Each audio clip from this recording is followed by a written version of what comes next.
mean, locally this land's really, really important. It's the site of common riding or one of the ride outs, which culturally is huge for Langholm. For people, this was always theirs. It's where they ride, swim, walk, and nobody knew what would happen if the community didn't buy it.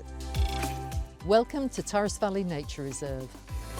Until 2021, 2022, this land was owned by Buccleuch Estates. Probably one of the largest landowners in Scotland decided they were going to sell the land. The community, particularly in the form of the Langholm Initiative, proposed that they would try and buy the land and managed to succeed.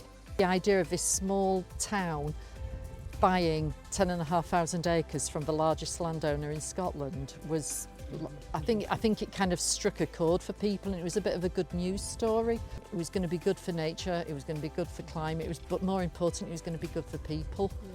By March 2021, we'd raised 4.2 million, and that was followed by another fundraising campaign to raise another 2 million to buy the northern estate. Some of the work that we've undertaken here has been around peatland restoration. We're just working on a new native woodland planting scheme.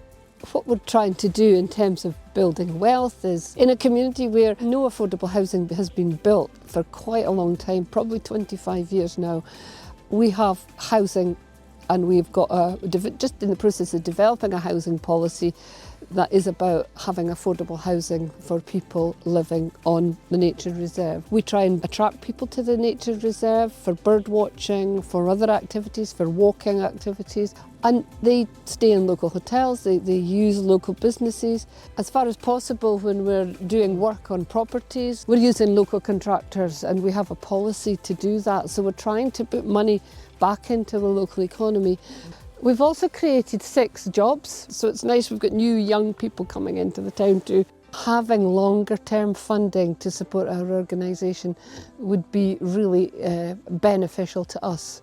I feel we're often under pressure to constantly succeed. Sometimes you feel almost in a straitjacket that you've got to be putting over the positivity, and actually what you want to show is how difficult it can be, and the frustrations as well as the successes. And I think that's vital as well is the networks across Scotland and that learning that comes from other people. We've hosted come and see visits, for Community Land Scotland, for Community Woodlands Association. Huge learning. We really value all the support that organisations that like Community Land Scotland and Development Trust Association have given us. And Community Woodlands Association. We know about business networks and business enterprise organisations that support all these business networks, but we need our networks supported too. We can see that big absentee landowners even here are trying to, take the wealth out of the area or get as much Scottish Government funding as possible, whether it be to plant trees or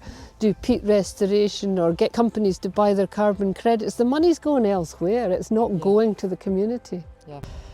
Again, this comes back to who owns land has the power. It's actually about putting power in the hands of the community.